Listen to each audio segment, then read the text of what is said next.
Queridos amigos, hoy les traigo una receta muy fácil de preparar para quitar esa tos seca que es muy molesta.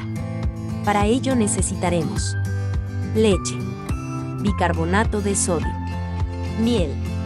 La leche la calentamos en el microondas, la dejamos que se caliente pero no la dejamos que hierva. Le agregamos una media cucharada de bicarbonato.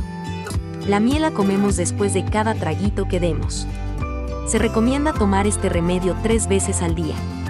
No olviden suscribirse a mi canal, Los Remedios de Remedios, para recibir más recetas. Hasta pronto y que se mejoren.